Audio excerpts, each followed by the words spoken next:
Episode 54 of Glass of Joe, joined as always by Joe Malfa. I'm PJ Glasser, the last major of the golfing season, Joe. We're almost through the super season of golf. We had 7 majors. This is the 7th one of them. They're in Royal St. George's for the Open Championship this week, and we've got Golf Channel's Shane Bacon joining us to break it all down now. Pleased to be joined this week by Golf Channel Shane Bacon. Shane, thanks for joining. It's great to meet you. Great having you on. How's everything going? Yeah, good. Played golf this morning, and then it just dumped for like the last 2 hours, right when we finished playing. So it's always nice when you actually time it perfectly. I feel like I've been on the other side of that as of late a lot with playing in the rain. So it was nice to be dry for 18 holes. That is always nice. We'll just jump right into it. I want to take you back to the PGA with Phil. A lot's happened in the golf world with Rahm and the 2 long playoffs that we've had at the Travelers and Rocket Mortgage. But Phil's really the big story. Now that you kind of had time to digest it about a month and a half later, has it still sunk in at all that Phil really pulled it off and won at Kiowa? You know, it was interesting that during the match when he was talking about it. I loved hearing kind of him talking about his commitment to health and and focusing on kind of like changing the body and trying to use certain things that maybe he didn't focus on as much in the middle of his career when he was just good. You know, when you're just really good at golf, you don't have to worry about lifting weights and diet and things like that. I loved hearing that, you know, him say getting it all to come together was so special for him. It's still wild, yes. I can't believe that Phil won another major. I can't believe Phil won a major like that at a golf course that was so demanding off the tee. Watching Phil earlier in the season struggle to hit fairways, things like that. Never been a great part of his game, you know, throughout his career. So for him to win on that place against Koepka, just his demeanor, you know, on that Sunday, it was just so muted and looked like he was just trying to. He knew exactly how much energy he had for 72 holes, and he wasn't going to waste any of it at any point. Kind of slowing things down. I don't know. It's just it'll be what we remember from 2021. You know, is this Phil Mickelson major? I've said it a few times now. I mean, he's finally got this defining moment to his career. You know, Phil was a great player, and it took him a while to win majors, and he was kind of that lovable loser earlier in his career, and now he's kind of got something that Tiger doesn't have, and that Jack doesn't have as the oldest major winner ever. So, you know, to always have that, considering what he did as an amateur, winning on the PGA Tour, I think it speaks to the longevity of Phil Mickelson. And so I just think it's cool that now Phil will always have that going forward. Is he's got something that these guys don't have, and Phil was always chasing all those other names. And you compare him to Tiger, and amongst the golf world, I think people refer to as the most impressive tournament they've seen was Tiger at Pebble Beach in 2000 at the US Open. Now, Phil's might not be quite as that, but if you consider the age and just how he really wasn't playing well going into that, how tough Kiowa was playing, would you consider Phil's tournament maybe the top 5, top 3 tournaments that you've seen from somebody? You know, I mean, I think just in maybe in terms of surprise or in terms of kind of out of nowhere, like you were talking about, I would say it's definitely up there. I mean, you know, major performances. I mean, I think Phil played better at Troon, you know, when he lost. I mean, I think Phil would probably say the same thing. And he was so incredible that week and just runs into a guy that literally doesn't miss a golf shot for 4 days is pretty tough to swallow. I mean, I think those are the types of tournaments you look back on a lot. I mean, I think Watson's going to look back at Turnberry a lot. I mean, even with 5 claret jugs, it's, you know, I had this chance to win another one at the age I was at, and I didn't get it done. I mean, that's what's so daunting about the sport, right? Is that, you know, you play 18 holes and you play great golf, and you of course can go back to the ones that didn't work or the putts you missed, you know, that even after the 10 or 20 or 30 you had that went in. So it's going to go down as a very special one for me. I mean, to me, Phil winning in '04. I just remember the moment. I remember where I was. I was such a big Phil Mickelson fan, you know, being a left-handed golfer. I will always remember '04 because it really did feel like a guy that we didn't know if he was going to win major championships. You know, it felt a little bit of like what we've gone through with Sergio Garcia, where it seemed like Sergio was going to win 5, and then it seemed like Sergio was going to win 0. And for Sergio to finally get that one major, it was kind of that defining moment of his career. So, you know, to me, '04 will always be probably the most special. I think in terms of the most surprising Phil majors, I mean, I think you could debate this or even the Open. I mean, I remember there was plenty of time where we weren't sure Phil was going to ever contend in an Open championship, and for him to get that one, it's going to still be crazy that Phil will have an Open and most likely won't have a U.S. Open. But it was, I mean, I think it's one of the coolest majors in my time kind of covering the sport. Now, as we look ahead to the Open Championship, Rahm, of course, won at Torrey Pines. He's the favorite heading into the Open at Royal St. George's. Are you surprised that Rahm's favored? He's the number one player in the world, but considering how tough it is to go back to back, are you at all surprised to see he's the betting favorite?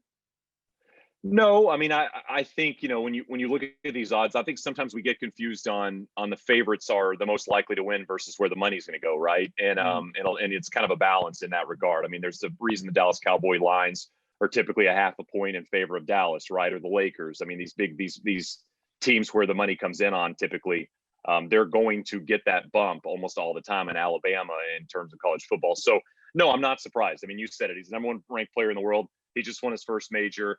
He doesn't have a top 10 at an Open, but he finished T11th in 2019. So very, very close to a top 10. I mean, the way he hits the golf ball, I think Jon Rahm's going to be a favorite at a lot of majors going forward. So I'm not surprised to see it. But I mean, as you said it right now, to win back-to-back majors with this crop is just going to be something we're not going to see a lot of. So for him to do that would be truly special. I think Rahm's a truly special player, but I don't think I'm surprised to see him atop it.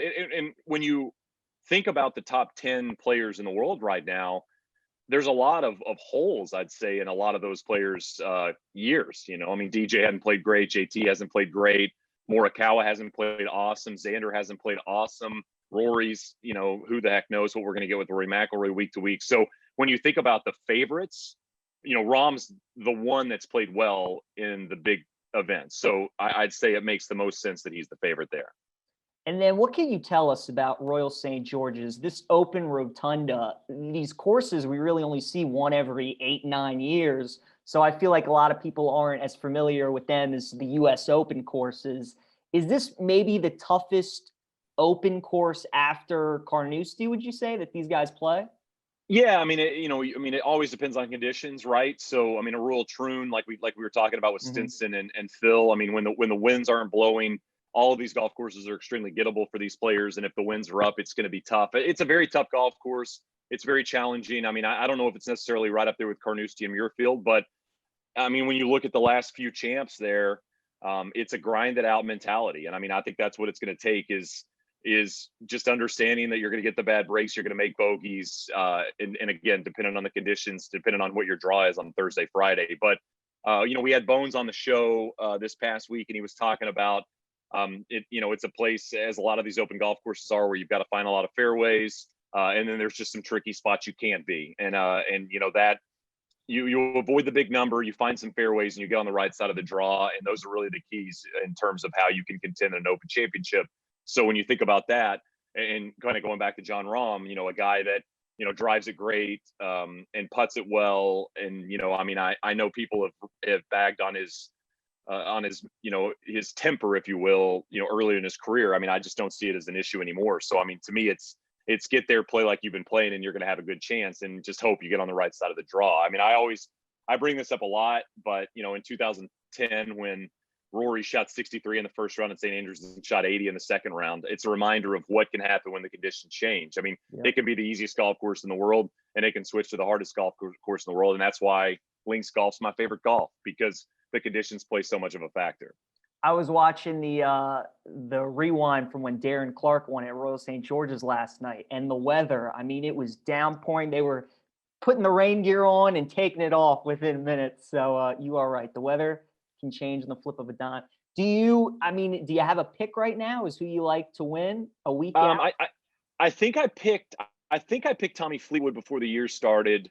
I haven't really done a deep dive into who I'm going to pick. I typically try to pick somebody. Picking golf winners is so hard, and it's even harder these days, I feel like. So I always try to look at a guy maybe outside, to your point about kind of the betting favorites, maybe outside the top 10, 15, 20. Just try to take a little bit more of a long shot that I think will contend, and who knows if they go on to win. But I think Fleetwood was my pre-year pick for the Open. So as of right now, I'll slot him in there. and next week that could change. But I mean, I just think it'd be fun to see Tommy Fleetwood win a major. Yeah, he was right there with Lowry in contention a couple of years ago. Now, the Open, you talked about how fun of a major it is, but it's great for people like us who live on the East Coast because obviously there's golf on at 2, 3 in the morning. So are you the kind of guy, will you just stay up all night and just wait for the golf to come on? Do you go to bed early the night before? What's it looking like for you? So, this is just my second East Coast year ever with the Open, and so as when typically I'm West Coasting this, when I was living in Arizona, and that was definitely a go to the bar at about 10 p.m. with a buddy or two, and you take like 2 hours of golf in, then go home, get 4 or 5 hours of sleep, and get right back up. But I've got to change everything here, being on the East Coast. So I think what I'll do is get up early. I think that'll be the key. Now I also have work to do as well, so. Earlier in the week, I got to get up. I'm going to be doing some of the live from on Golf Channel. And then on Saturday and Sunday, I've got some obligations as well for some NBC Golf Channel stuff. So I'll obviously be working, but on the days I'm not working, still going to get up. Let's take as much of this in. Like I said, links golf is my favorite golf. I mean, the Open Championship is I would probably say it's my favorite major just because it's different and it's unique. History wise, the golf courses, getting a chance to live over there for a bit. And really, really kind of experience links golf from a caddy's perspective. I just love the golf so much that, being involved in any capacity is going to be great. And I want to see as much of it as I can. I'll be doing the same thing this weekend, honestly, with the PJ, is I got to get up early and watch Scottish Open golf because any links golf I can see early in the morning, I'm going to be in on. Yeah. Now you talked about the match a little bit at the beginning. I wanted to talk about that a little bit. Obviously, this was the 4th year of it, and people start throwing out the kind of pairs that they would love to see. Is there one that you kind of keep going to of a golfer and athlete that you really would like to see? I want to see Jordan's golf game on television. That's kind of really my only thing is I don't know who you pair him with. If he'd be interested, I'm assuming it would probably be at the Grove if they did it. But I would like to see Jordan play golf on TV because we've heard about Jordan as a golfer for so long. Let's see what's happening. Let's see what the drives look like. Let's see how the short game holds up. Let's see how many cigars he goes through. I would love to see Jordan involved at some point. And if you were to play in the match, which pro golfer would you want to be paired with, and what course would you want to play at if you had your choice? Oh, I mean, I'm going to probably take Homa. We've played in a couple things before. I would like to see the Homa golf up close. It's been a minute since we played together after the move, so I'll pick Homa, and then we'd want to play a tough track. I mean, we want to play somewhere tight. We want to play somewhere that's going to beat up whoever we're playing against. So give me kind of runways, maybe desert golf. Maybe we'll go out to Arizona and play somewhere out there, play a Quintero or a Wekopa or something, and let's see some balls get hit in the desert, and let's lean on our desert golf experience, if you will. Nice. All right. Before we finish, we do 2 things with all of our guests. We have a rapid fire segment, and then we have a trivia question for you. Okay. The rapid fire segment is 7 questions. So first question: what is your favorite sports movie? Oh man, favorite sports movie. I have a question for you. Yeah. Would Rounders be considered a sports movie? I mean, poker is on ESPN. Yeah, I would consider it. Yeah. I mean, that seems like kind of a cop out. I'll go Rounders as the kind of off pick.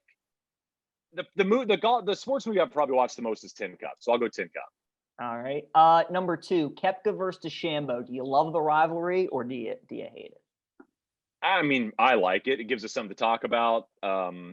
It gives us a lot of content on maybe some non-huge golf weeks. So give it to me. I mean, as long my thing is, as long as this never bleeds into actual golf in terms of somebody yelling at a backswing that could actually change the outcome of what's happening in the actual sport, I'm all for it. I mean, don't be mean, don't be an a-hole, but as long as everybody's having fun and enjoying the rivalry, and I think it's good for the interest of the sport, I'm in.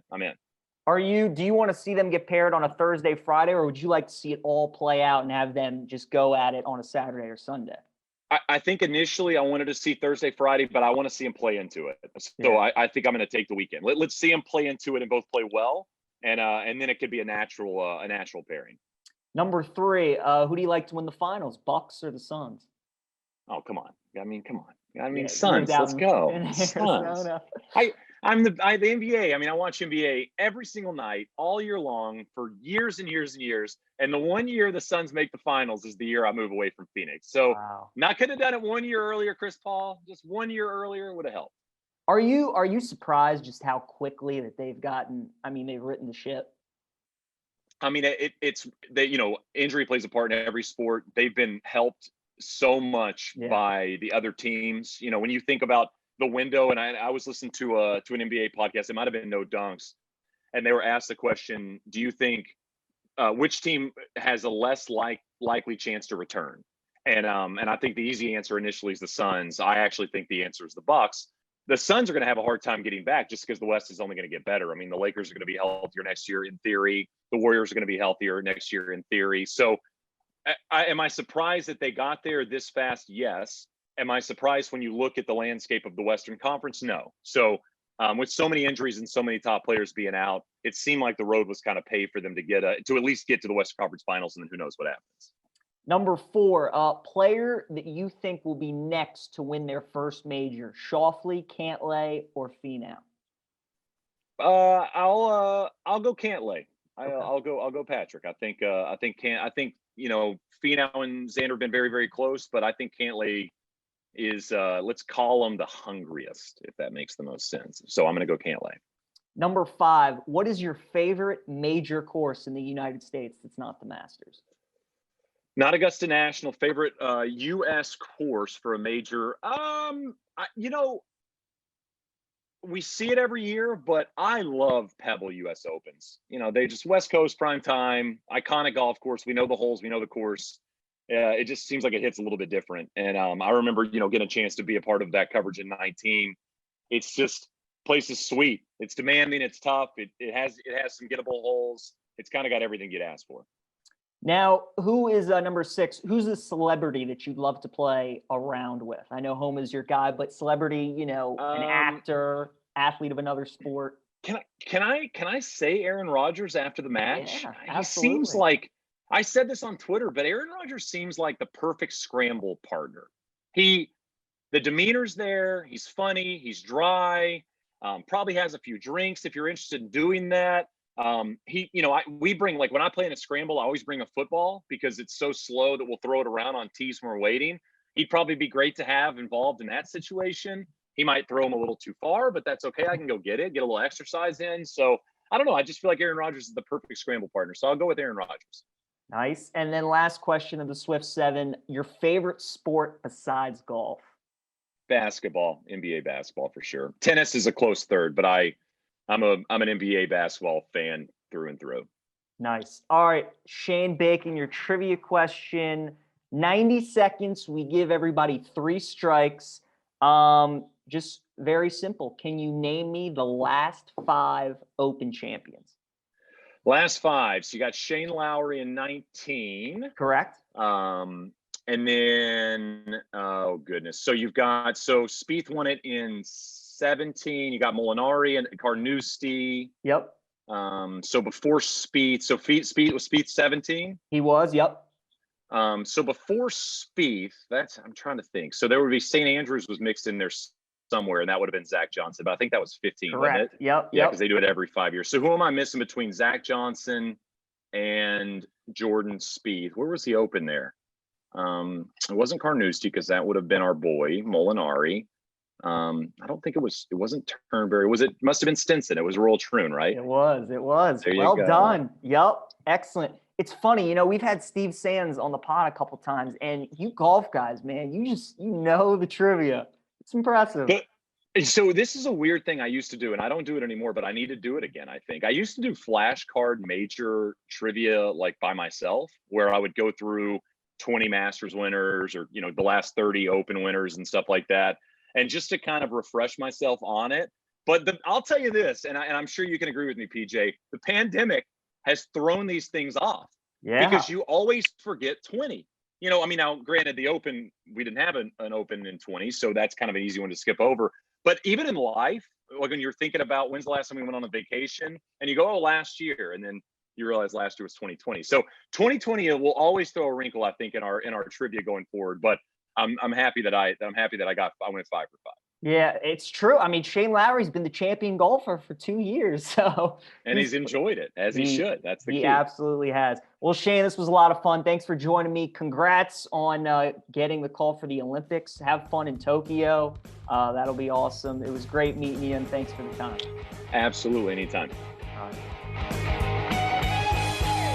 Once again, that was Shane Bacon of the Golf Channel. Joe, it's been cool. I have been watching like the live at the Open this week on Golf Right. Channel, and Shane's been anchoring some of the coverage. So it's been cool to see him talk about the course, and then obviously getting able to talk to him. But, you know, of the open courses, like St. Andrews, we know about, Carnoustie, Turnberry is a big one, but like Royal St. George's, I really don't know much about. I don't know much about a lot of the open courses. It's just like that one where we see it once a year. Yep. I mean, how many times do we watch any golf on an annual basis that's not even in the US? Like it's very, very rare. So like, I know almost nothing about exactly except for not even two of the other ones you mentioned. For me, it's really just St. Andrews. I know that one, and that's about it. So I know all I can promise you is that the weather will flip on a dime. It'll be sunny at 1 o'clock, and then at 1:10 it'll be torrential downpour, and then at 1:30 it'll be sunny again. That's just how it'll work. There'll be pop bunkers. You got to keep the ball in the fairway. You got to be great around the green, and you got to be able to play off tough lies, because they were saying that at this course, like the fairways, there's no like flat runway kind of fairway. There's hills all over. So you're going to have awkward lies. So you need to find guys that'll be good out of stuff like that. That's where Jordan Spieth does pretty well. Now, before we get into our picks and all that, something that we talked about with Shane was the match. And we obviously had Rodgers and DeChambeau versus Brady and Phil. Now, the question that's been floating around obviously is like the matchup that people would love to see, a professional athlete with a golfer. So I'll ask you that first. Is there a pair that you would love to see? I think it's as simple as Shaq and Chuck. Like we've seen Chuck do it already. I'm sorry. Do you mean a pair between a golfer and a celebrity, or you mean a matchup? Oh, I'm sorry. No, that'd be a good matchup. Yeah. My mind went right to matchup. Like I said, we saw Chuck already once in it, but Shaq Chuck would be a lot of fun. As far as a golfer with a celebrity, that's a tough one, because I feel like a lot of the golfers, you know, we only know so much about the personalities of so many of them, because they're not, you know, aside from the Koepkas and the Bryce, like they're not doing a ton of media, and we don't have a massive glimpse into what their personalities are really like and stuff like that. I think some of the ones we've seen have been really enjoyable already. Phil is great with anybody personality wise. That's a tough one.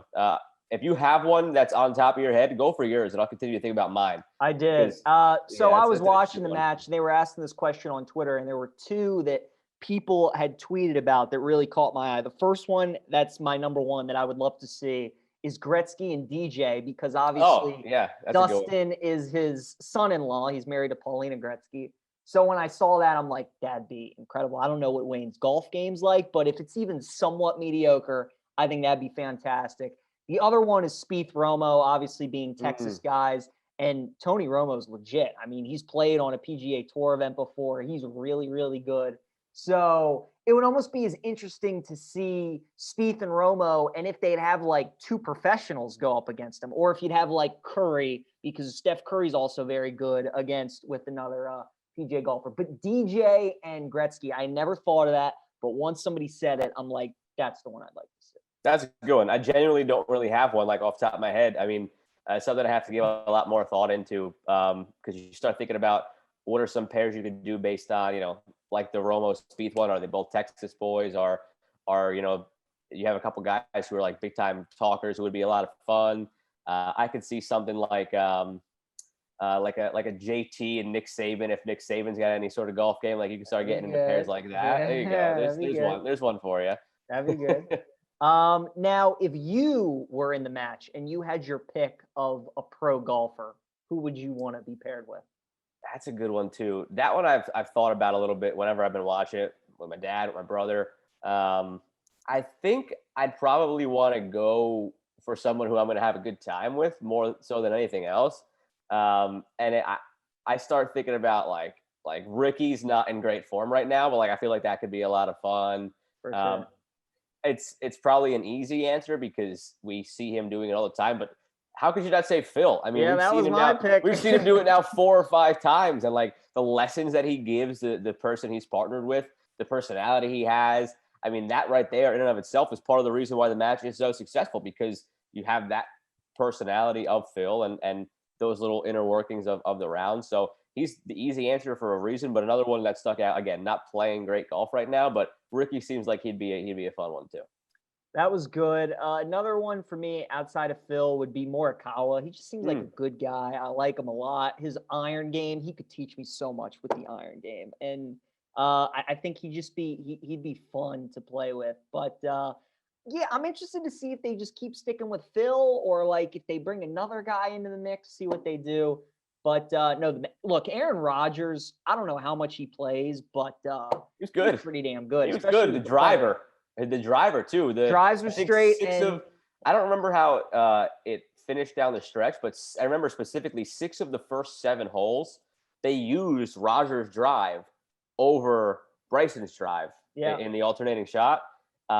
Now there's obviously strategy in that, like maybe depending on where they ended up, they would rather have obviously more skilled Bryson take that second shot even if it wasn't as far. But he was splitting fairways and he was doing it pretty well. So Rogers, I didn't really know what to expect out of him. Another matchup that I want to see going forward, I want to see Peyton versus Eli.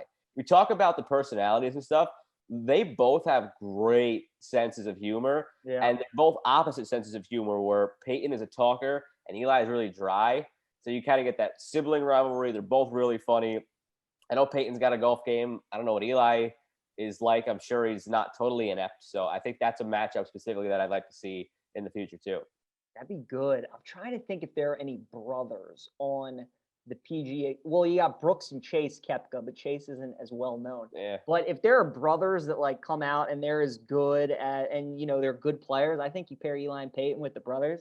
That could be interesting. And I like to see just matchups between guys who have beef. Like I'd like Koepka to be Koepka against Bryson, That'll and never then happen. and it'll never happen. But and then like make the pros like Conor McGregor and Dustin Poirier, right? Like that one just came to mind because they're obviously last week they had their whole spat and the gross injury to Conor McGregor, but like just 2 guys on both sides who just hate each other and just see how it works out. Oh my God. The clubs would be used as weapons. I don't know if they hit any golf balls.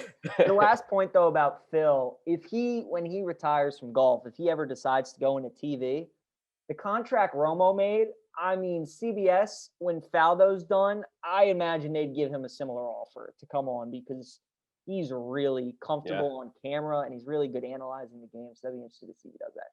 Back to the Open, you kind of hinted that you like Spieth. Is that your pick for this week? So I mentioned him because of the Americans. I hate to go as an American at the Open because their track record is just not good as far as winning. I think going back to 2010-ish, I think maybe 3 Americans have won in 9 tries, something like that. So I'm not picking an American. I think Spieth could be the highest finishing American. I'm going chalk with Rahm. I like to pick a European if I can, if there's somebody that I feel confident in. He's in incredible form right now. We know how he's been doing at majors. I mean, he's got a top 5 at the Masters. He comes out after that and he wins the U.S. Open. I mean, I think it's a chalky, safe pick, and you don't know what's going to happen. Like you were saying earlier with the weather and stuff, it could be a total no-name who wins it. But you got a European on a course that should suit his game, and he's in great form. I'm going simple. I'm not trying to reinvent the wheel with this pick this week. I mean, look, Rahm, I get the logic. It's tough to win back-to-back majors. First of all, is tough. Right. But again, he's a big favorite, kind of like he was for the U.S. Open. So it makes you think, what does Vegas know? I'm looking on my phone because there was an article that I can't find, but basically somebody listed out what the trends have been for the last like 10 major champions. and it was like guys that have won every Open champion over the last 10 years has like won that year on tour. They had played the week before. They were 32 years or older. They listed all these things, and the only guy this year that fit all those trends was Rory. So because of that, I'll go with Rory. I do like Spieth though. I'm with you on the thing about Americans and how it's tough when you're not used to playing that style of golf and you play it once, twice a year compared to the European guys who grew up with that. Obviously, they have an advantage. But Spieth's short game, I remember 2 years ago when Shane Lowry won it, Spieth could not hit a fairway. His driving was horrendous, but his short game kept him around. He almost had a chance to win. So if his driving is somewhat good to go with that short game, he'll be right there. But he's the only American that I would feel any bit of confidence in, to be honest. Like, I don't really feel much confidence in Koepka. I don't really feel much confidence in JT. If an American's going to win it, I think it's going to be Spieth.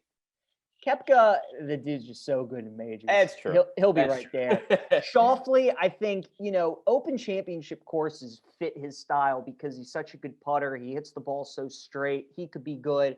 I'll tell you a nice little bet, though, that I like is for DeChambeau to miss the cut plus. Oh, me too. I love that one. I was going to say the same thing in a minute. We did not share notes. I mean, he was even terrible in the match. He missed the cut the week before that. I am absolutely fading him. FanDuel's been doing these bonuses going into every major where it's like they'll pick 3 guys and to make the cut and boost the odds from like 100 to like 250, plus 100 to plus 250. And the 3 they picked this week was Spieth, Oosthuizen, and then DeChambeau. So as I'm reading it, I'm like, oh, Spieth, yeah, he'll make it. Louis, oh, he'll make the cut. Bryson, nope, not taking that one. That right there is just trying to rope you in with the odds boost. It's not happening.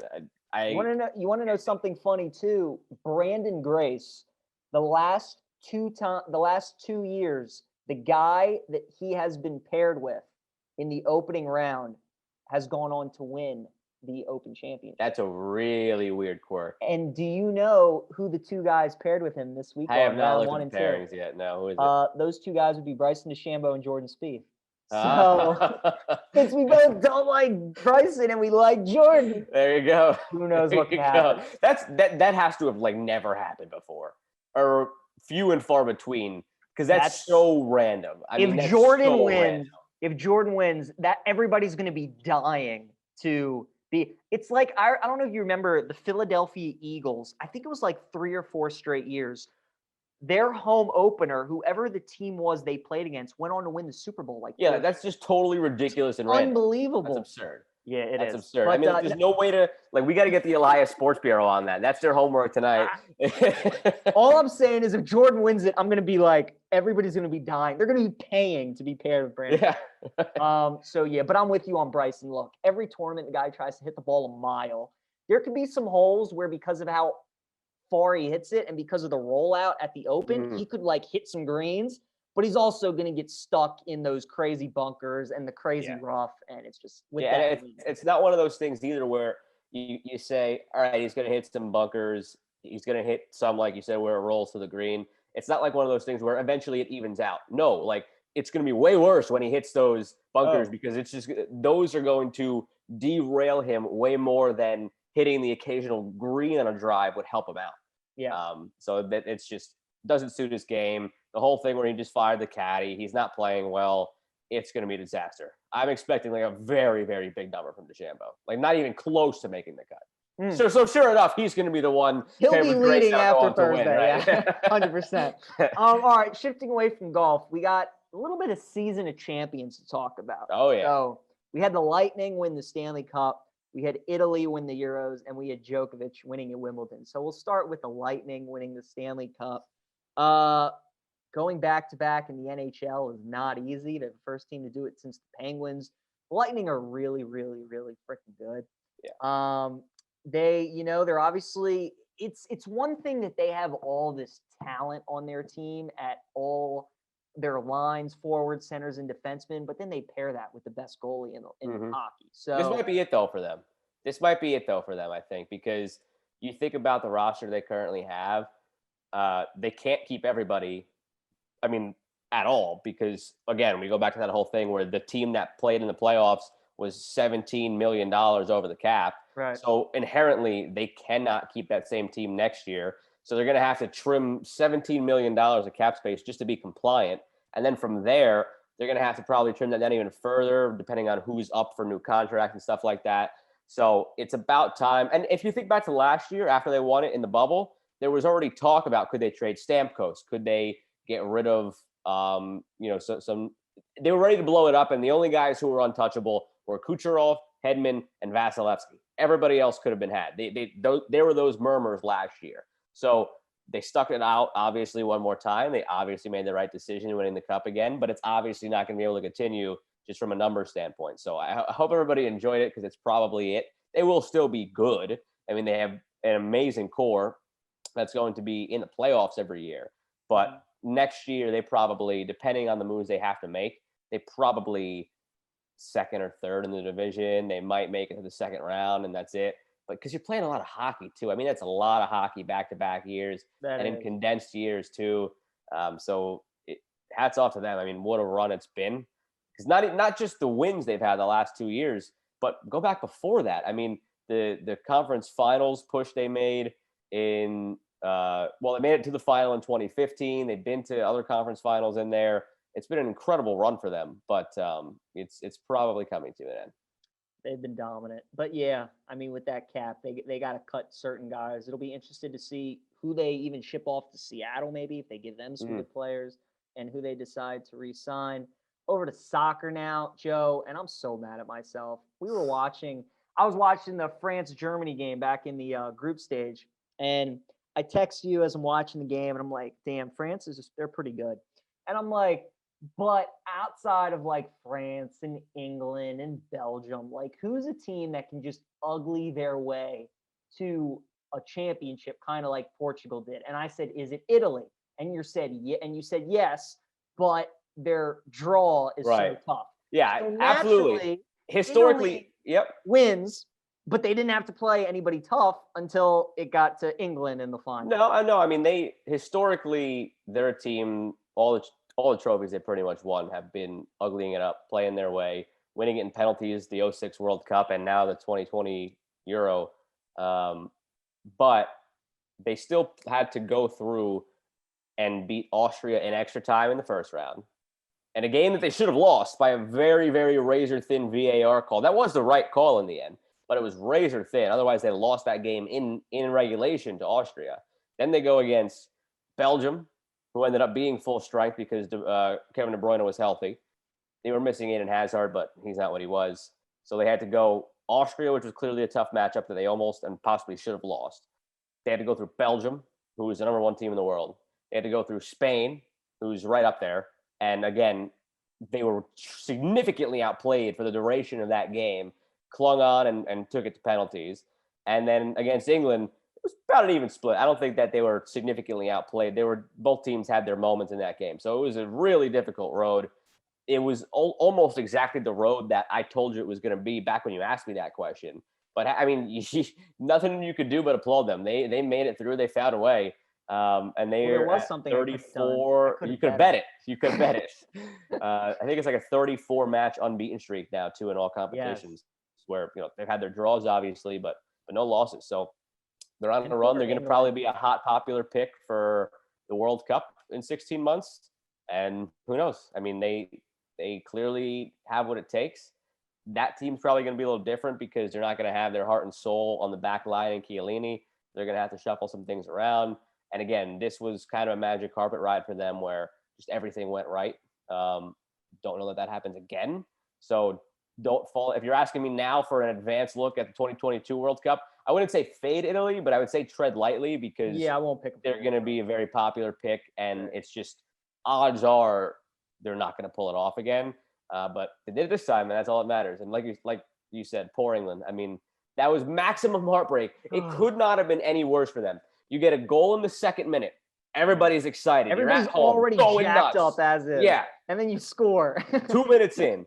Then you go the rest of the time. All right, you give up the goal. You go to extra time. You go to penalties. In penalties, you take an early lead. And then you miss 3 kicks in a row. by two guys. Two of the three Who you are subbed in guys who were just for that. subbed in the 120th minute to do one thing and one thing only. Now, I'm not going to sit there and blame those guys in any way. I know that I would not have the stones to step up and take a penalty in that moment. Taylor Twellman brought up a great point. You know, you look at penalty conversion rates during like regular games versus during tournaments at the end, and it's drastically different because there isn't that pressure. I mean, if I had to say without having the numbers in front of me, I would say that probably 7 or 8 out of 10 penalties are made. You start going into tournaments like that, it's 50-50. It's almost 50-50. You've seen it this year with all the games that went to penalties in the tournament, just because you have 65,000 people looking at you and it all comes down to that. Like Mbappe is probably going to make 8 out of 10 penalties, but then you put it in the mix against Switzerland like that, where it's all down to him, different story. So it's at that point, it's all luck. It's luck and mental toughness. It's probably maybe 10% skill, maybe 85% mental toughness, and maybe 5% luck at that stage. Real quick, I'm going to give you a Swift 7 type question. Oh, Love it or hate it? Penalty kicks to end knockout stage games. hate it, but there isn't an alternative is the problem. I agree. That's the only problem that you have. Like, You can't let them football- play like 150 Yeah, minutes. yeah, college football, you keep flipping fields, you keep going. Right. NFL overtimes, you know, you're gonna score at some point. NHL, they play forever, but hey, you also have Subs constantly. 24 guys that you're Right. changing every 30 Right. seconds. Right. My proposal would be this: if there's going to be anything drastically done to eliminate penalties, and it's something that we talked about in the office last week, my only proposal would be this: after the 30 minutes, if it's still if you don't have a winner, give it 30 more, but anybody who's already subbed out is allowed to come back in to get even more fresh legs out there and get your better talent out there, because I don't hate you start looking at games like that where you know, you got to take your best guy out maybe in like the 85th minute because he's just dragging, or you got to take him out in the 112th minute because he's just dragging. Now, if it's, you know, the 143rd minute of your second set of 30 minutes of extra time, maybe he's taking a breather, like a guy subbing out quick in basketball or between drives in football. Get re-energized, get back out there. College soccer, once you were subbed out, you could sub back in. By no means am I saying to do that during the course of the game or during the course of the first 120 minutes, because that changes the entire integrity and strategy of the game. But if you'd rather have it won on the field from the run of play instead of from penalties, which are fluky and it's just not a great satisfying conclusion, that would be my only suggestion. It's way outside the box. It in a million years probably would not happen. But like you said, you can't keep playing because the last 10 minutes of that Italy-England game, you could see both sides were ready for penalties. Like they just couldn't run anymore. They were done. So I would say maybe go another half an hour or maybe just 20 more minutes and allow players to come back in. What about Okay, moving that's the it. goal to midfield and going 7-on-7? Yeah, I'd probably take penalties in that event. I mean, that's even, I'd probably still take Penalties are in that. hype though. Like I'm They with are. you. I don't They like are. how it, but it's like, oh my Like god. think about man. having a shootout in Game 7 of the Stanley Cup Final. Like nobody's satisfied by that, you know. So it's just unsatisfying. But of all the sports, you're by far doing the most running and expending the most energy. It's just not physically, humanly possible to keep going unless you give more substitutes or allow players who came out to come back in. It's not possible. I feel you. All right. Next and lastly, Wimbledon. And I got some thoughts on this because there's obviously now everybody thinks Djokovic is the GOAT. Him, Nadal, and Federer all have 20. I'll say this. As of now, today, Roger Federer is still the GOAT for me. My big argument is that Federer and Nadal both played each other in their prime. Djokovic got a crack at those two in their prime a little bit, but he's really benefited off them with their injuries and their age and all that. Not to take any away from Novak, but obviously he never got as many cracks at Fed and Nadal in their prime. With that being said, though, now that he is 20, now that he has won all 3 of the majors in the same year and has a chance to complete the Grand Slam, if he wins the US Open, not only does he complete the Grand Slam in the calendar year, but he will overtake Nadal and Federer for Grand Slams with 21.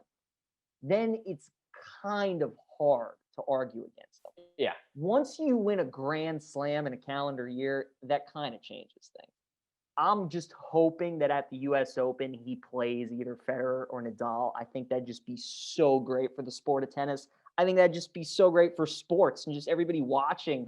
And I still do not understand why tennis has the US Open final during the first week of the NFL season. It never makes any sense to me. I get most tennis fans don't really care about football and most football fans don't really care about tennis. But people like us, we would 1000% schedule our day around a Djokovic Federer final of that magnitude. So play it the week before, have the whole sports world on it. I just have never understood it. But as of now, I still think Federer is the GOAT. I think if Djokovic loses the US Open, I still think Federer would still be slightly the GOAT. But obviously, Djokovic has some time to overtake him. But if he wins the US Open, gets the Grand Slam, and gets to 21, it's kind of tough to defend him at that point. I think Djokovic has the resume. With all due respect to Rafael Nadal, he's not in the equation for me. No, I agree. Between Djokovic and Yes. Federer, because you take a look. I got something in my eye, and I keep trying to get it out, but it eventually comes out. You take a look at Nadal specifically too with the French Open. Like, no, he's indisputably head and shoulders above everybody else who's ever set foot on clay. 100%. But that puts a dent in his GOAT argument because he's a specialist who just dominates that one surface and has won all but twice or three times since he started his run at the French Open. So that puts a dent in it for me because he doesn't have that same all-around game that Federer or Djokovic have on the other courts. Like, it's just the clay is his. He's not losing. You just give him the trophy, save for a couple of times that it didn't work out. Between Djokovic and Federer has a just majestic. You watch him and you're like, that dude's just on a different level. And like, even in his old age, he's just aged like fine wine. It's pretty tennis to watch. Djokovic is brute force tennis. Like, he's physical. He gets to balls that you don't know how he gets to them. They're just both amazing to watch in their own right. I held out for a long time. I always sided with Peyton over Brady. Eventually, that obviously came to a point where that was no longer possible. Brady head and shoulders above everybody else. Getting to that point with Djokovic. I agree. And again, it's through no fault of Federer's own. If Federer were born 10 years later and was able to be a direct foil for Djokovic rather than going up against Nadal the way he has, Djokovic's total would be lower because, like you said, they would have to go against each other more rather than Djokovic having been able to take advantage of a later career Federer and Nadal who have broken down, who have missed majors. So how many majors has Djokovic won against someone not named those two guys? Whereas Federer and Nadal were going at it almost every single time. So that all factors in. But when he's all said and done with the way he's playing and his current age, Djokovic might get to 30. He might get to 27. Like, you can't argue with that anymore. Can't. He gets 3 or 4 above Federer and Nadal, and you already really can't argue it. And it's just going to keep going from there. But Federer is more likable. I think he's just like I said, majestic is the word I'd use. You watch him play, wizard with the racket in his hand. I almost said wand because I said wizard. The racket is like his wand in that stage. Whereas Djokovic, again, it's just brute physical toughness. It's just different to watch. And again, Djokovic is kind of a D-bag sometimes, and Federer's not. So you want it to be Federer, not Djokovic, but you can't really argue with it. And I agree with you. I think eventually it will be Djokovic, but as of right now, I think it's still slightly Federer. I thought Scott Van Pelt had a great tweet. He didn't say this about Fed, but he was talking about Djokovic. Fed, like you said, everybody loves Fed. He's so likable. The crowd's always behind him. Djokovic, it's really not that way a lot of the times. The crowd's really never with him, but Djokovic has gotten to the point where he's so good and he's telling the crowd, like, you might not be rooting for me, but you're going to respect me. Like, you're going to appreciate how good I am. And it's kind of getting to that point where he's so good. Joe, last thing we'll talk about before trivia is MLB, obviously. That's right. Derby. Has there been a better rule change in any sport than the home run derby going from 10 outs to these brackets. Love it. Phenomenal decision. And the 3 Absolutely minutes, outstanding. specifically the 3 minutes too, because the 3 minutes Yes. instead of the 10 outs makes it more exciting because you have the time element. Right. And it also levels the playing field because when you have the 10 outs, nobody's going to go up there and get outs on purpose to save their energy. Think of Josh Hamilton that year. He hit 27, 28. He was putting on a show and he was going to use all 10 of his outs. He wasn't going to go up there and say, you know what, I've got 16. I'm through. I'm just going to lay down a couple bunts and get out of here. Now that you have the 3 minute time limit, nobody is going to just exhaust themselves like that. Now you get into like the overtime that Soto and Ohtani had. Soto was exhausted. He had no chance going up against Alonso. You still get that, but inherently you're both swinging for 3 minutes. It's a level playing field. Whereas depending on how it would shake out in the old format, maybe one guy would hit 28, maybe one guy would hit 16. So the guy who hit 28 taking all those extra swings, so it's 3 minutes, but essentially for everyone, it's 4 because everyone gets Yes. that minute bonus. So they're all exhausted. But all those first round matchups that like came down to the very last swing. You mentioned the 10 outs and how selective everyone is. These brackets let us see more home runs because dudes know that they can swing at every single pitch and it won't hurt them. So I think it's great. It was me and you in the final. It was Mancini versus Alonso, but Pete Alonso is tailor-made for the Derby. The pitching coach, Dave Strauss, is that his name? Joss. Dave Joss. Yeah. I mean, just the meatball Perfect. god, as our dude Connor Rogers said. Just absolute dart after dart after dart. You're looking like Pitching Ninja did a release point thing on saw him, that. release point overlay, and where the pitches ended up, they were clustered immaculately. There are Oh my starting God. MLB pitchers who wish they could have the same release point as Joss did. So it was perfect. And Pete Alonso, every year that he's in it, he's probably going to win it or be in the final. Like it's hard to argue with. I mean, He's got the same build as like a Cespedes does. They're He's just got those the- big, hunky, muscular. he's got the swagger about it too. dudes. Like his head was bobbing the whole Yeah, time. he He was does. into it. And He like it does. never at any point felt like he was in danger. I mean, he was so calm going into the final, despite Trey putting up 22 in just a 2-minute round plus a bonus 3 minutes total. And then he comes out down 5 homers in the 1 minute bonus time, and he hits the first 6 pitches he sees for homers. It was done in 10 seconds. I There was know. no drama at all. He would have hit 35 if he continued in that round. It was ridiculous. Probably would have done it. Salvi at 28 in the first. He was the second highest guy in the first round. He lost by 7 home Yeah. runs. Yeah. It was Crazy. ridiculous. But no, look, we've crapped on Rob Manfred and deservedly so for a lot of things. But changing the Derby, I don't even know if it was him. It might have been Selig all those. It years might have ago. been, yeah. Whoever it was, though, that was fantastic. Job Yeah. well done. But Another it's great time though, Derby. PJ. We're past the All-Star break.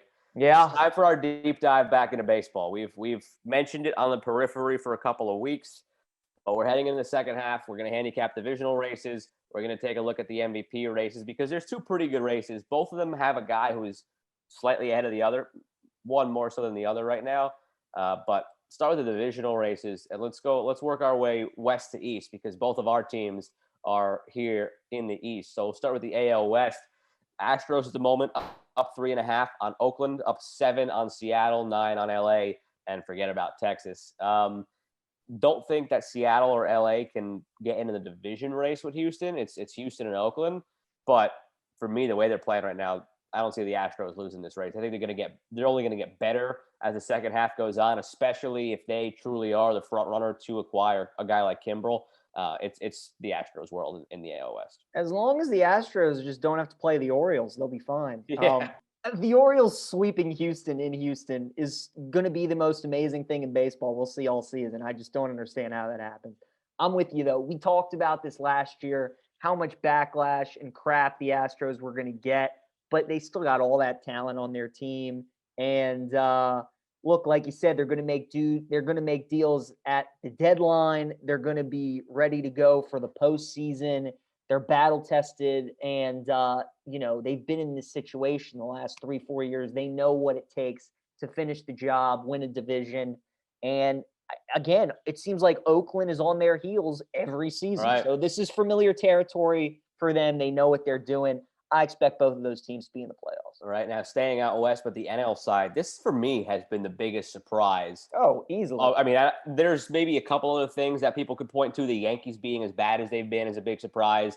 But the Red Sox being as great as they've been. I remember when we had Garso on a while back talking O's and Red Sox, we thought it'd be a battle between those two for the bottom of the AL East. So the Red Sox have been a surprise, but the biggest by far, San Francisco Giants leading the NL West at the All-Star break when we all but crowned the Dodgers and the Padres, two teams that would go against each other in the NLCS, and neither of them right now are even leading their division, to a Giants team that is relying on older veterans like Longoria before he got hurt, and like Buster Posey, who's now hurt, and then a bunch of guys who just, I mean, they are playing analytic baseball, and they're doing it really, really well.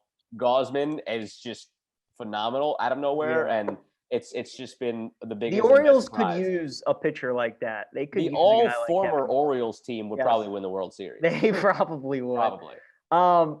Look, I think all of baseball owes Gabe Kapler a huge apology. Yeah. When he took over the Phillies and he was doing things very unconventional, people were not happy with him. They ran him out of town and got Girardi. And filling in for Bruce Bochy, I mean, that is not easy shoes to fill. That's a dude who won 3 World Series there. And with a team, like you said, that was really not expected to do much, especially leading this division, have the best record in baseball. The job that he has done, you have to give him a lot of credit. And, I mean, look, they're 2 games up on the Dodgers. I don't think they're going to win the division. But I think they're still finishing third out of those 3. They're 2 up on the Dodgers. They're 6 up on the Padres. But the Padres will probably be buyers at the deadline. And I think they're another team that is probably going to have a better second half than first half. So I think the Giants will make the playoffs, obviously, as a wild card because of their record. Right. But I do think they ultimately finish third. Just the way we expect both sides of the equation here to kind of go back to the mean. The Giants maybe regress a little bit. Padres progress to the mean. But it'll be Giants-Padres in the wild card game, which would be what a game. Incredible. I mean, that's what sucks about that division is you're the Giants. You've been the best team in baseball really all season. And if you have a bad week, you're going to be 1 game from your season being done. And then if you happen to win that game, you're going to have to turn around and play the Dodgers. So good luck with that. But I'm with you. I think the Dodgers win the division. I do think the Giants hold off the Padres and host that wild card game. But at that point, I mean, it really doesn't matter with those teams being in there. Now, the 2 least interesting divisions in baseball are both the Centrals in the NL and the AL. White Sox. Easy. I mean, that's the White Sox one. Yeah, they're currently up 8 games on Cleveland, and then 15 on Detroit, 15 on Minnesota, 18 on Kansas City. That division's a wrap. The teams below them, Cleveland, Detroit, Minnesota, KC, probably don't have a chance at even the wild card. If any of those teams do, it's Cleveland, but Cleveland probably ends up as a seller at the deadline and tanks the second half. Nothing to be said there. But then in the NL Central, kind of the same thing. I mean, Pittsburgh's way out of it. The Cubs are sinking and going to be big-time sellers. I think the Reds fade. I don't think they have enough. They're only 4 back of the Brewers right now. For me, the team to watch, if we're talking about teams that can have a big second-half kick and maybe chase down the current division leader, it's the Cardinals at 44 and 46, 8 games back of the Brewers. There could be some interesting things going on there, I think. Cardinals have talent. They haven't put it together yet this year. I think they can. I think they might, with the way that franchise is, be buyers at the deadline, but not the big splash. How many times do the Cardinals just get the right guy? Not necessarily the big splash guy, but the right guy. So I think they can make it interesting. But other than that, again, two teams there that are even relevant. I agree with you. The Cubs are the team that I can't wait to see what they do at the deadline. Everybody's there. I mean, 16 guys. I think it is that I saw the other day. 16 guys that had a jersey on for them in their last game going into the All-Star break are not under contract beyond next season. So insane. They could get rid of everybody if they wanted to and just start getting a bunch of assets. I mean, it was literally 3-4 years ago when we were like, the Cubs could be what the Dodgers look like with all that young talent and core. Fell apart. And it just shows you again, like the job Theo Epstein did and how it can really change that quickly. But I'm with you. The Cardinals, they've essentially been the Spurs of the MLB for all these years. They're going to make a run at it. But the Brewers with their pitching staff, And I mean, some of their good hitters, like Kristen Yelich, can't hit as bad as he's hitting. Yeah. Omar Narvaez has been great for them. They find ways. Cincinnati has been the team that's been a pleasant surprise. Castellanos, yeah. really good. And then Wait, before we go further, I Justin can't Winker, believe too. the timing of Castellanos' home runs in Kansas City. Did you see that last week I did. when they were eulogizing that guy and he hit a home run just like he did during the Brenneman apology? Yes. You can't make it up. And then Can't make it up. Connor Newcomb, who I went to college with at Maryland, he covers all sports at Johns Hopkins now as a broadcaster, and he still does a ton of stuff on Twitter for baseball. He went back and pointed it out. We should have known from the beginning it was an omen. Do you know what night it was when Castellanos hit his first professional home run in the minors? I don't. He hit his first professional home run the night that Bin Laden was killed. That should have been an omen right there. Like, the dude just hits home runs at times when it's like, Oh my God. See, Joe, that's terrible now, because if there's like a national tragedy, my mind's going to go to, I got to bet the Reds game tonight. I got to bet Castellanos to hit a home run. People started dubbing his home runs like over Oh. historic moments like Lou Gehrig's speech and things like that. It was a fun night on Twitter. It was a very, very fun night. That is. AL East, your boys at the bottom. Sorry, we're not going to talk about Yeah, that. Joe. Look, I'm hoping, not next year, but maybe the year after that, they can compete for a wild card game. And then in 3 years, I'm really expecting. I'm not sold on Brandon Hyde as manager. I think they got to go in another direction. But why the team's so bad, you can't really see what he's Bucks got. available. Yeah. I love Bucks. But no, I look, at the beginning of the year, we both agreed that this would probably be the best division in baseball because we thought the Yankees and Rays would be so good. Toronto was kind of the team that we thought the Red Sox had the chance to be. Although Toronto is a solid team. I mean, you watch the All-Star game and you just see how good Vladdy is. Bichette's in the All-Star game. Teoscar Hernandez in the All-Star game. Springer hasn't been healthy. Their offense is just stupid good.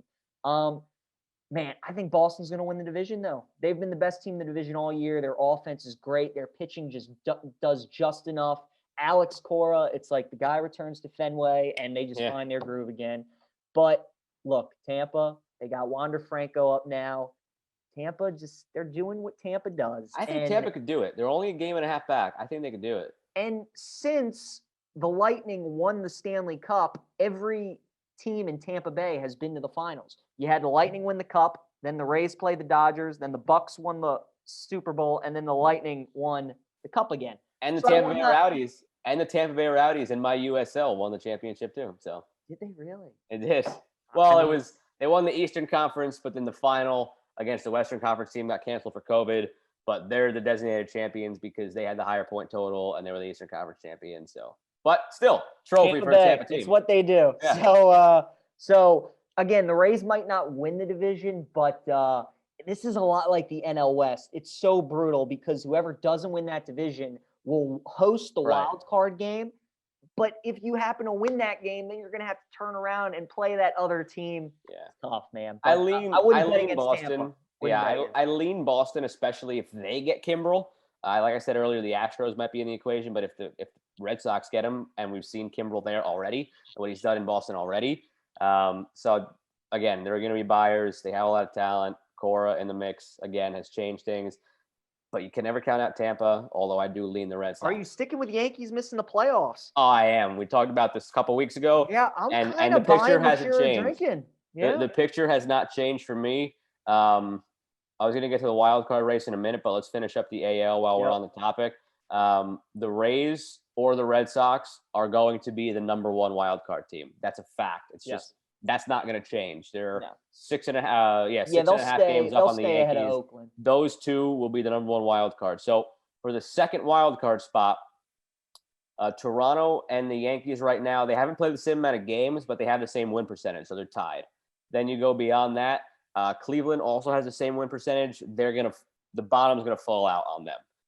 The Mariners have a higher win percentage. I don't know what to make of them. They might keep it up. They're not bad. The A's currently are at a 565 win percentage, and the Yankees and the Jays are at 517. And then the Angels are getting Mike Trout back, and you see what Otani's doing. They're there at 45 and 44. The Yankees are 46 and 43. So as it stands, the Yankees have to beat the Blue Jays in their own division, who they're currently tied with. They'd have to get past the A's, who the Yankees are currently 6 games back of, and they would, or I guess 4 because of the depending on the loss column. And then you've got the Mariners who are right there, and the Angels who are going to get better. I don't see the Yankees emerging from that group, and especially considering the fact that the Yankees might actually be sellers to the deadline. Have you looked at their upcoming schedule right out of the gates here? I know they play Boston and Tampa real their soon. first 10 games out of the All-Star break and ahead of the trade deadline at the end of the month, their first 10 games, 8 against Boston, 2 against Tampa. That's not good for the Yankees. Bless. They very well might go 3-7 in that stretch with what we've seen so far this year when they've gone up against Boston and Tampa. So they might be sellers. So I'm absolutely still on that train. Can you believe it's July 14th and the Yankee season is on the line? I mean, they have to go 6-4 or better. They really do. They got. And again, even if they go 6-4 or better, the jockeying for position that's going to go on there between them, Toronto, Oakland, Seattle, and the Angels. Angels team again that's getting Trout back. So it doesn't look good at all for the Yankees. Not at all.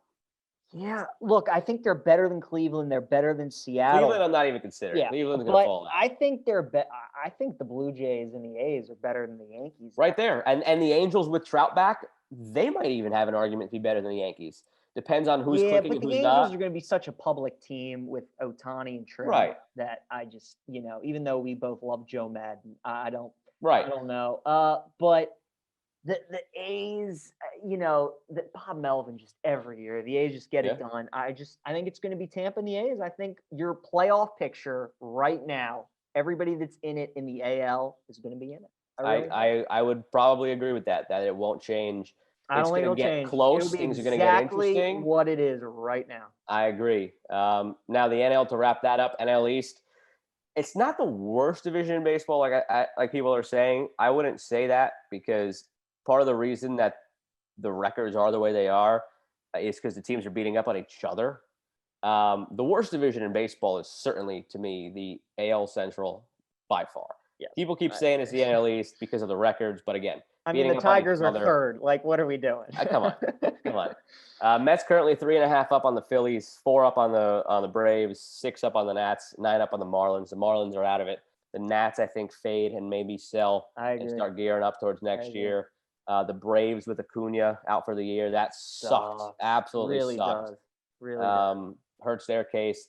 The Phillies, again, I don't really know what to make of them.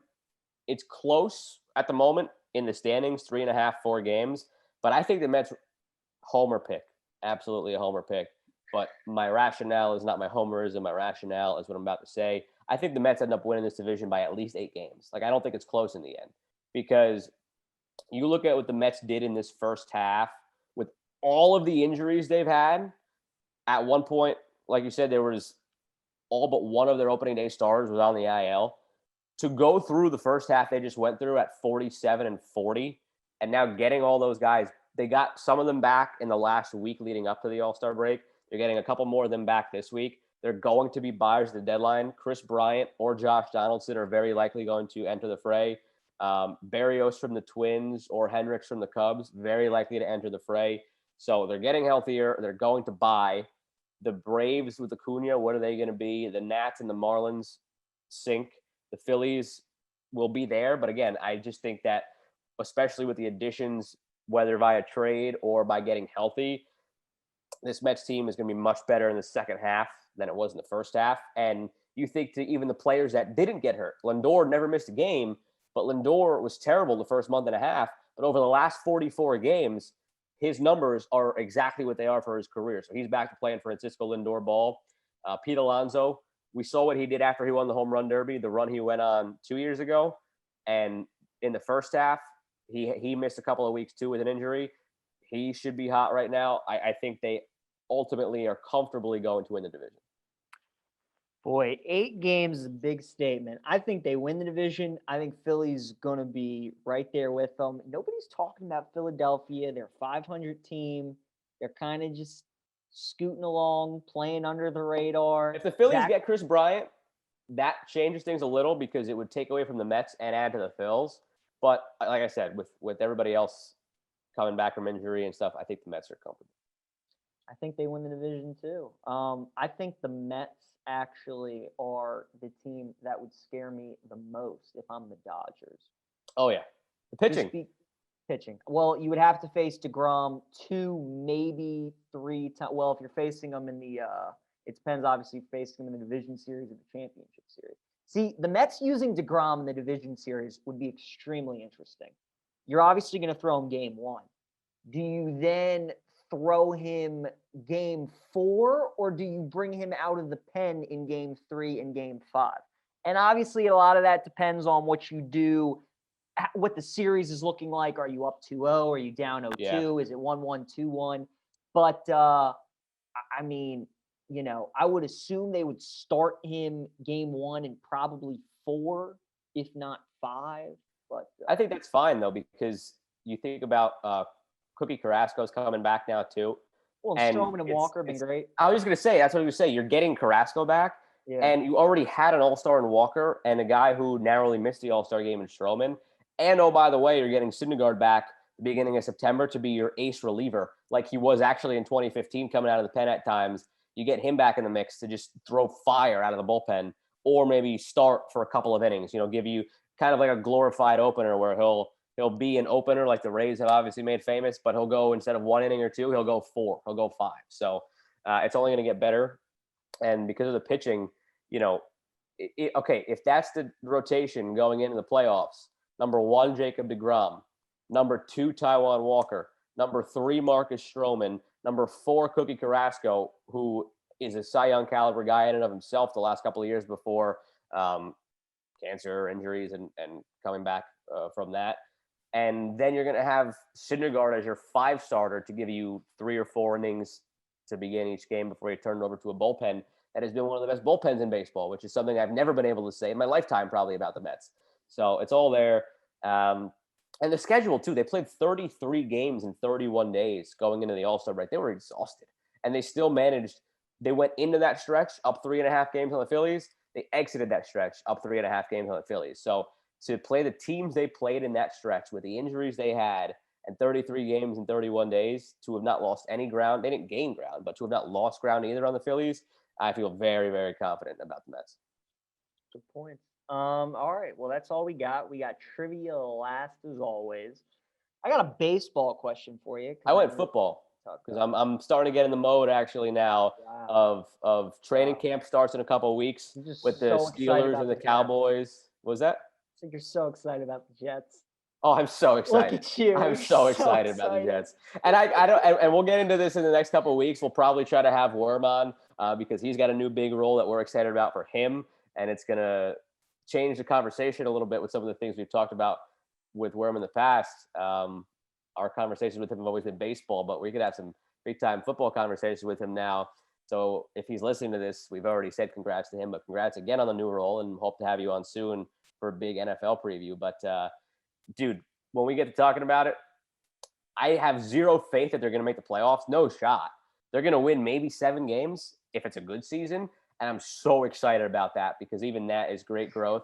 And PJ, Adam Gase is no longer the coach. That's all the excitement I need. That's all you need. Joe, they can go 0-17, but you got that working for you. That's it. So that's it. I hope next week could be actually a big football episode. We could talk a lot because we're right into it. I think after next week's episode would drop is once camp start, because the Cowboys and the Steelers go early for the Hall of Fame game, and then everybody else starts following after that. So you want your question first or mine? I can give you mine first. Okay, I'm still up to? Yes, you're up 21-19. All right, your question. There were 5 MLB teams this year that only had 1 All-Star selected from that team. Obviously, every team gets at least 1 All-Star, but there were 5 that only had 1. Can you name me? I don't need you to give me the player. I just need you to give me 4 of the 5 teams. Okay. Go ahead. The Mets are the surprising one for as good as they've been. They only had 1 All-Star. The Mets had 2 All-Stars. Well, how are we distinguishing this? Because their one All-Star was DeGrom, but then because he pulled out because he was hurt, and the rule of having one guy, Walker replaced him. They didn't have two voted. Well, they're both considered all-stars. So that's Oh, considered okay. two. That's Gotcha. considered two. Gotcha. I won't count that as a strike, but Okay. Go ahead. Got it. Pittsburgh definitely only had one. It was Adam Frazier. no, Pittsburgh had two guys. Brian Reynolds batted right before him in the 8th spot. That's what the joke was that Pittsburgh had two position Really? players starting for the NL. I didn't watch the game. I mean, Yeah. I didn't really care So there about you the go. All-Star game. No, Well, it's that, unbelievable. that one's a strike. The Mets are not Yes. a strike. That was a strike. That was a strike. Gosh, the Marlins could not have had multiple All-Stars. The Marlins did have multiple all-stars. Good God. I can't remember who it was, but let me look it up.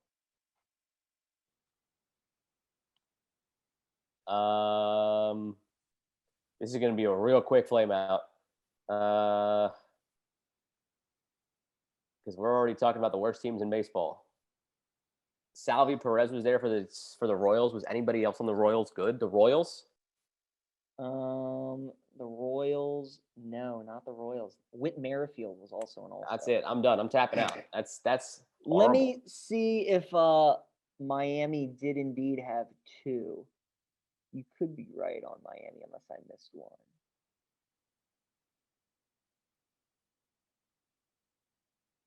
Oh, Joe, you got me. I missed Miami. So there were Miami? 6. So well Okay. done. Yeah. Trevor Rogers was the all-star. Yeah, I'm not getting the rest of them here. Like I said, the All-Star game this year, once players started pulling out, so like half the league turned out to be an All-Star because of Right. guys who pulled out. Right. Like it ended up being just the whole B list. My mind was not there. So Well good done. question. See, there were a lot of MILs, so I figured that there were 2 MIAs because they gave the abbreviation of the teams. God, Milwaukee Yeah. had like 6 dudes in the All-Star game. But Who are the teams then? so the other teams were Detroit, Gregory Yeah. Soto. Seattle just had one. It was Yuseo Kikuchi. Baltimore had just one with Cedric Mullins. I'm still mad John Means wasn't an All-Star. Oh, I thought Trey made it. I thought Trey was in the game too. No, just the Derby. And Oh. then Colorado just had one guy, German Marquez, and Arizona, Eduardo Escobar. Oh, I would have and thought then Trevor. Miami. Yeah. And then Miami. Okay. So. Yeah, I would have 0% chance of getting that The question right. Pittsburgh question. Pirates not only had 2 players, but they had 2 guys start. Yeah. But like I said, again, with like just I was so out. I was so in on the Derby, but I was just so out on the game this year. Like, first of all, the Yeah. uniforms sucked. Yeah, That they was were bad. stupid. That was not why I didn't watch, but they were bad.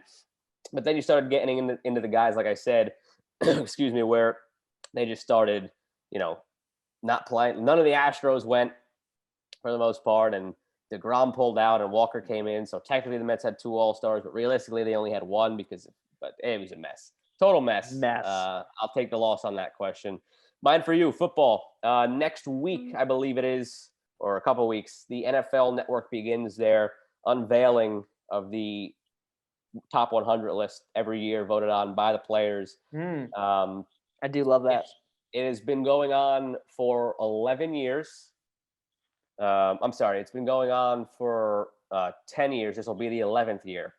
But only 8 players have won. 8 distinct players have won because a couple of players have multiple distinctions as the number 1 player. So I want you to give me 6 of the 8 guys who have ever been number 1 on that list. Lamar Jackson, Last year, yep. Aaron Donald, The year before that. Tom Brady, The 2 years before that, he's one of them. He's the multi-winner guy.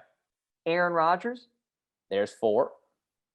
2 more guys. Peyton Manning. There's 5. 1 more. I'll go Adrian Peterson. There you go. Clean sweep. Nice. I thought I knew you would obviously get the 4 easy ones of Brady, Rodgers, Manning, and Lamar. Yep. So it was just a matter of could you have pulled MVP season Adrian Peterson? Yep. I would have said Calvin Johnson would have been another guess. I did not. Okay. The ones that you had to get 2 of these 4 was the real tough part, or didn't turn out to be tough, but in principle it might have been tougher. With Adrian Peterson, J.J. Watt back in 2015, Cam Newton back in 2016, and then Aaron Donald 2 years ago, which you got right away. Cam would not have gotten JJ with some time, possibly, because I was thinking of another defensive player. Khalil Mack was floating in my head. Um, yeah, I don't know if I eventually would have gotten to Watt because Donald and Mack have really been the only defensive players that I can think of that would be like number one. Right. Maybe Luke Revis, Kuechly would be up there. Revis would have entered the equation if the list started a little sooner, because 2009, 2010 were his big time, shut everybody down seasons. And then he had the injury and missed a season. Came back and he was still stellar, but like he was still all pro after that, but he wasn't like that 1 year in 09 where he had the laundry list of guys that he held to 3 catches and 40 yards just the whole season. Actually, his birthday today, 36 years old, Darrelle Revis. How about that? But he would have probably entered my mind if this question were asked of me. Yeah. Um, Good question. the No, I defensive love side, the top 100. I think Ray Lewis, maybe if it went back before 2011, but that was the thing here. It's only since 2011, so there's a lot of guys who from our lifetime are considered greats that weren't greats during this span. Like you bring that list a couple years earlier, Troy Polamalu, Ed Reed, they all enter the equation, but since 2011, they don't enter the equation. So who's going to be number one this year? I mean, Mahomes is the best player, but do you think Rodgers gets number one? Do you think Aaron Donald gets number one again? This year's tough. I mean, it's hard not to go Mahomes, but the fact that we didn't go Mahomes in 19 and obviously last year, I mean, Lamar deserved it 100% last year. So this past year was not even Mahomes' best year, and he didn't get it during his best year. So I'd probably say he doesn't get it. With the season he had, Rodgers probably is the leader. Mm-hmm. Aaron Donald, you could always make a case for, especially with what he did last year. It's definitely not going to be Lamar. Brady probably has a chance again. He didn't have the regular season, but playoff run and winning another Super Bowl. And again, just kind of the mutual respect from the other players who will vote on it. You could go a lot of ways with it. It's always interesting once you get to the top 10. I'm waiting for the year, for Christ's sakes, to get an offensive lineman number one, because there are guys who are deserving. And I would love to see it finally happen. Quentin Nelson hasn't let somebody get past him since he was in Pee Wee football. So like I would love for that to be number one, but it's just not gonna happen. Morgan Cox, top 10. Let's go. Oh man. But Justin Tucker needs to crack the top 100. What are we doing? Right. I mean, come on now. Like he's automatic, and we got to start showing respect to them. Quentin Nelson, in all seriousness, should be a top 10 player. He should be number one. Like he has an actual case for number one. If you look at the numbers, like it's not even that wasn't even me being satirical. No, like, I know. He let nobody one. pass him. I don't know about one. Top 10, 100%. I don't know about one. Right. But you start looking down the list. There are offensive linemen who are absolutely deserving. I don't think there's really any defensive guys though this year that really jumped out. If Devin White can put together what he did in the regular season for what he did in the postseason, he's got a shot at the top. Aaron Donald was a little banged up this year, so he wasn't himself. So probably gonna be quarterback again. Just a matter of which one they. I would say Rodgers. That'd be my pick. Can't really go wrong with the year that they all had. I mean, Mahomes, I think we're all in agreement upon, is the most talented, best player in the league. Rodgers did what he did. Brady won the Super Bowl. It's gonna come from one of those three guys. I don't really see unless anybody wants to go kind of out of left field and pick like a Josh Allen. I don't think he's the best player in football. I don't think he's better than those three other guys. So it's going to come from one of those three. Now, here's a good question. Who gets voted higher, Diggs or Allen? Probably Allen. Because again, there's a QB. Diggs. I agree with you. I 100% agree with you. But there's just a QB bias. Like, I get that. There always is and always will be. And rightfully so, because they control everything. Right. I mean, you're only as good as your quarterback. But probably with that thought, it's probably him. So I'm looking forward to talking about this more next week too, because there was all the ESPN this week or next week. I forgot exactly when the date was, but it's coming up. What spurred me to think of this was this past week, ESPN polled, I forget if it was media members or front office people anonymously or a mix of both, but they came out with their top 10 lists of quarterbacks, every position really. I think they did quarterbacks, they did left tackles, they did defensive linemen. They went through the positions, top 10 at each. So I was like, all right, PJ won't know this one, but like he'll know the NFL top 100 list. So that's a good trivia question. But getting into next week, there's debates to be had about ESPN's lists. excuse me, that I'd like to get into as well as we start shifting our focus more and more on football. We won't go through obviously our divisional layouts and stuff until late August and our fantasy stuff and stuff like that. But next week we can start kind of reintroducing it a little bit more. This trivia question, that was my point here. Let's start reintroducing it. It's about that time. We got lists to talk about. We got So training ready camps to for talk about. football. I wish it was already here. I wish it was already here. Joe, what time are you waking up tomorrow? I'm going to wake up probably at 9:30, like a That's normal day. So I am not waking up that early for day one. I will probably wake up earlier over the next couple of days, but for day one, I am not waking up that early. Joe, I'm probably going to wake up around 4, going to have to use the bathroom, going to check my phone, see that half the guys I bet on are 5 over through like 3 holes. And then I'm going to have to just rush downstairs and watch. And then rushing downstairs to watch will turn into me watching for just The whole rest of day. the Yeah. Like I said, day one, got things to do. I'm not messing up my sleep schedule for day That's one. my favorite day though, because it's the day where I still feel like I have a chance. I'm so excited right now. I have so much hope. I think all my bets are going to hit. I think all my DraftKings lineups are going to cash. And then this time tomorrow, I'll be at it. That's how it works every week. So Every I'm week. enjoying it while it lasts. All right. All right, Well, thanks next again to week. Shane Bacon, though. It was great to have him on to get to talk about the Open. It was nice, and he was nice enough to join us. It was a lot of fun getting to meet him, and we're looking forward to episode 55. Double nickels next week. Terrell Suggs, Joe. Let's go. He's a guest. God, I hope so. That'd be awesome. If you, by any means, if you have a contact, that'd be I do not have a direct line to Sid. Sorry, I do